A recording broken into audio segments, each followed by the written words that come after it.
Hello and welcome to Express News with me, Deepika, your daily half-an-hour window that brings you quick and crisp 100 news and updates from the country and the world in 30 minutes. Let's get started. The Supreme Court of India on Monday upheld the abrogation of Article 370. Indian government revoked Article 370 that grants special status to the North Indian state of Jammu and Kashmir on the 5th of August 2019. Supreme Court held that the power of the President to issue a notification that Article 370 ceases to exist subsists even after the dissolution of the J&K Constituent Assembly. Chief Justice also said that use of President power was not nullified and that the Supreme Court can't sit over President's decision. Supreme Court directs the Election Commission of India to conduct elections to the Legislative Assembly of Jammu and Kashmir by 30th of September next year. India's Chief Justice of India said that Jammu and Kashmir does not hold any internal sovereignty after accession to India in October 1947. The Supreme Court also upholds the reorganization of Ladakh as Union Territory. The court has also directed to set up Truth and Reconciliation Commission to help restore peace between communities. India's Prime Minister Narendra Modi hailed today's verdict as a beacon of hope, a promise of brighter future and a testament to collective resolve to build a stronger and more united India. Prime Minister Narendra Modi launched the Viksit Bharat at 2047 Voice of Youth today via video conferencing. Viksit Bharat at 2047 is a platform for the youth of the country to actively engage and contribute in the journey towards a developed India. During the program, Prime Minister Modi addressed the Vice-Chancellors of universities, heads of institutes and faculty members in workshops organized at Raj Bhavans across the country to mark the beginning of this initiative. In response to media queries on reports of MEA secret memo in April 2023, the Indian Ministry of External Affairs has strongly asserted that such reports are fake and completely fabricated. Ministry said that this is a part of sustained disinformation campaign against India. The outlet in question is known for propagating fake narratives peddled by Pakistani intelligence.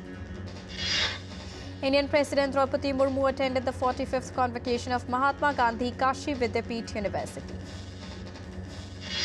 The Income Tax Department has recovered a total sum of 353 crore rupees from the premises of Congress MP Dheeraj Sahu. The counting finally came to an end on Sunday. The Income Tax Department raided the premises on Wednesday. An initiative, Do Dhage Sri Ram Ke Liye, began in India's Pune on Sunday. The 13-day campaign aims to achieve the dual purpose of involving citizens in this holy work while promoting the art of handlooms. A statue of Tamil poet and philosopher Thiruvalluvar has been inaugurated in the town of Sergi in France. Mayor Jean-Paul Jardin shared pictures of the inauguration on social media platform X. Responding to the post, India's Prime Minister Narendra Modi said that the statue was a beautiful testament to the shared cultural bond between France and India. The Indian Armed Forces contingent comprising 45 personnel reached Hanoi, Vietnam to take part in the 4th edition of Joint Military Exercise 2023. The exercise will be conducted at Hanoi from the 11th till the 21st of December. FBI Director Christopher Wray arrived in India today as part of the ongoing cooperation between the United States and India on areas of security and counter-terrorism. Moving on to business and economy, India's Sensex crossed 70,000 mark for the first time today, closed 103 points up at 69,928 on Monday and touched its fresh record high of 70,057. Nifty also touched its fresh record high of 21,026 during the session on Monday and finally closed 28 points up at 20,997.1. This comes after the Reserve Bank of India held rates steady in its latest policy review, positive foreign inflow trends and the ruling BJP's recent state election wins that have been read as sign of political stability. The 27th World Investment Conference began on Monday at Yashobhoomi in New Delhi. The 4-day conference is themed Empowering Investors, IPAs, Pioneering Future Growth.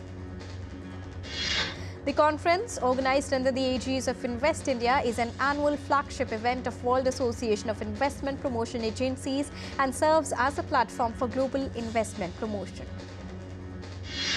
The Indian rupee rose 1 paise to close at 83.39 rupees against the US dollar. Gold futures maturing on the 5th of February next year stood at 61,458 rupees per 10 grams, while silver futures maturing on the 5th of March stood at 72,275 rupees per kilogram on the MCX.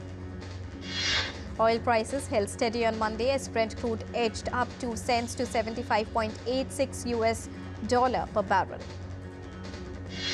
China's consumer price index dropped 0.5% on monthly basis in November, showing the prices of a basket of goods and services fell compared to October. The US dollar rallied against Japan's yen on Monday after a report said that the Bank of Japan saw little need to end negative interest rates in December, contrary to some investors' expectations. Israeli tanks pushed their way to the heart of Khan Yunus on Sunday. Israel claimed that dozens of Hamas terrorists had surrendered. Israeli Prime Minister Benjamin Netanyahu has called on Hamas terrorists to surrender now. In the past few days, dozens of Hamas terrorists have surrendered to their forces. The Israeli government has approved the outline for Tekuma Authority plan on Sunday. Adjacent to the Gaza Strip, Tekuma region was established in an effort to rebuild and develop communities in the region. Israeli Defense Forces accused Hezbollah of launching several rockets towards Israel on Saturday night, including from a point just 20 meters away from a United Nations interim force in Lebanon. The World Health Organization Executive Board has adopted a resolution urging swift and unobstructed humanitarian aid access in Gaza. European Union foreign ministers will gather for a meeting in Brussels on Monday to consider possible next steps in response to the Middle East crisis, including a crackdown on Hamas's finances. Israeli climate change activists showed their support towards the hostages in Gaza and their families in Tel Aviv on Sunday. They held a banner that read, "Bring our sunshine back." US President Joe Biden is set to meet Ukrainian President Volodymyr Zelensky in Washington on Tuesday, though the US Congress is deadlocked on providing $61 billion in military aid to Kyiv. Ukraine has transported the first batch of lorries to Poland by rail, bypassing the blockage of the land border between the two countries by Polish drivers. Russia said its forces intercepted Ukrainian rockets on Sunday, while Ukraine claimed its armed forces hit multiple Russian targets, including an ammunition depot. British Prime Minister Rishi Sunak is appearing at the COVID-19 inquiry on Monday for a day-long hearing examining his role in response to the pandemic. In Egypt, presidential polls are underway. Voting that runs from 9 a.m. until 9 p.m. according to the Indian Standard Time is spread over 3 days, with results due to be announced on the 18th of December. Philippines President Ferdinand Marcos Jr. has called the presence of Chinese Coast Guard vessels and maritime militia in Philippines waters as illegal and outright and blatant violations of international law as well. China Foreign Ministry said that it strongly protests with the Philippines over a Philippine vessel insisting on rushing into disputed waters in the South China Sea.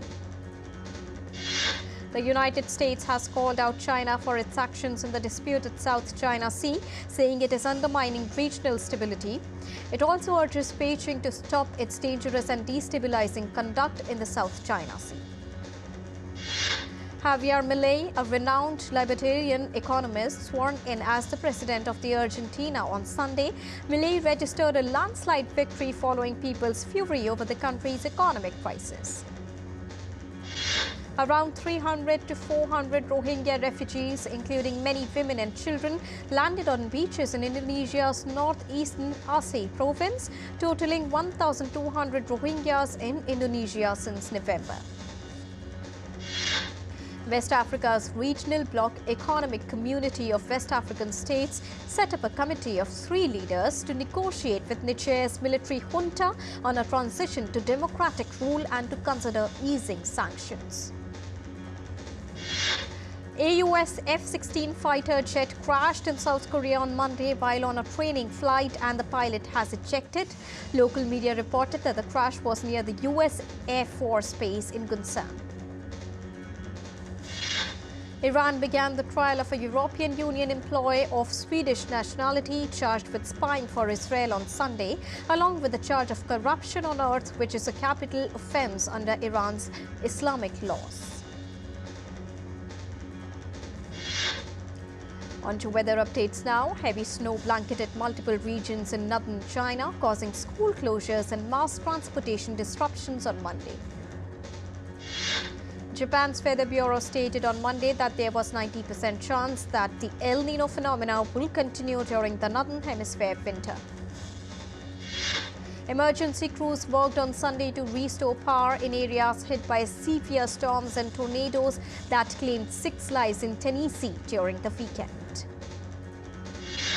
Drone footage showed houses with their roofs torn off and trucks overturned by the storm in the city of Clarksville, one of the hardest hit areas in Tennessee.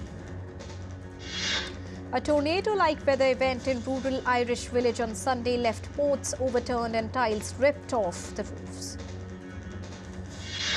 Ireland's meteorological department has issued wind and thunderstorm warnings as the country is hit by Storm Fergus. Abnormal freezing temperature hit the middle Urals on Sunday, bringing temperatures down to minus 50 degrees Celsius in some parts of the region, with chances of temperature sliding further. The IMD has predicted light to moderate rainfall along with isolated thunderstorm, lightning and gusty winds in parts of Kerala, Tamil Nadu and Puducherry in the next 2 to 3 days. The IMD also issued fog alert in the states of Madhya Pradesh, Sub-Himalayan West Bengal, Sikkim, Assam and Meghalaya on Monday.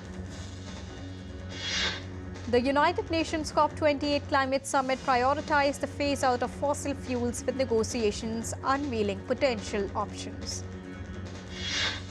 The Food, Agriculture and Water Day at COP28 witnessed significant developments as nations made major commitments to address climate impacts and also to assist countries in unlocking finance and support for the farmers.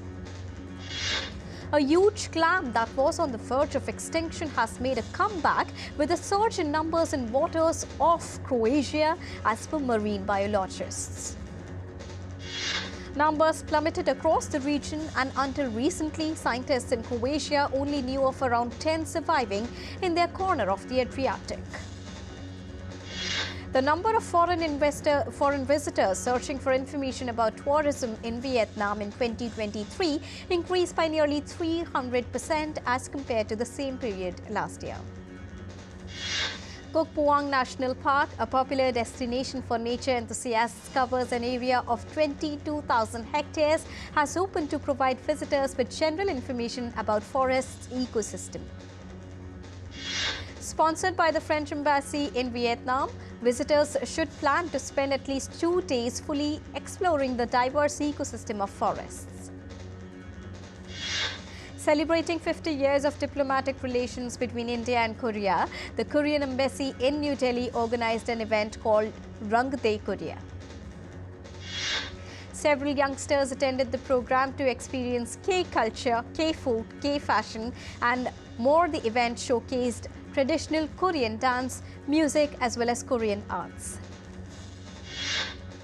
For the first time ever, over 900 masterpieces by the renowned Dutch painter Vincent van Gogh were showcased to Vietnamese audiences. The Van Gogh Art Lightning Experience, a multi-sensory interactive art exhibition, is being held in Ho Chi Minh City, spanning across 3,800 square meters and divided into 16 sections. Today marks the birth anniversary of former Indian President Pranab Mukherjee, who served as the 13th President of India. A large whale was seen swimming in shallow waters close to a beach in Perth, Australia. An eyewitness video captured showed. Drone video showed the moment about a dozen swimmers at Port Beach who swam up to the aquatic mammal and touched it, and the whale swam away to deeper waters after about an hour. Members of the Jewish community in Paris celebrated the fourth day of Hanukkah near the Eiffel Tower, and Jewish musicians performed at the Champs du Mars Park in a yearly event organized by the Lubavitch Group. Dog lovers in Nigeria paraded their pets in traditional outfits at a canine festival in the commercial capital Lagos, as organizers sought to showcase the country's diverse culture and also to encourage pet ownership. The Lagos Dog Festival is an annual event that dog lovers look forward to, with a growing number of attendees taking extra measures to get their dogs ready for the event. Hundreds of anime, comic and cosplay lovers thronged the Indian Comic-Con festival in New Delhi on Saturday, describing it as an escape route from their routine life. Dubbed as India's greatest pop culture experience, the event is popular among youths who annually engage with this fun-filled extravaganza. Bollywood actors and television personalities attended the biggest night in Indian television at the Indian Television Academy Awards 2023 in Mumbai. ITA Awards is organized every year by the Indian Television Academy to honor the achievers of the industry. Nobel Prize laureates and Swedish royalty were among 1,000 guests in attendance at the traditional Nobel banquet at Stockholm City Hall following a royal award ceremony at the concert hall.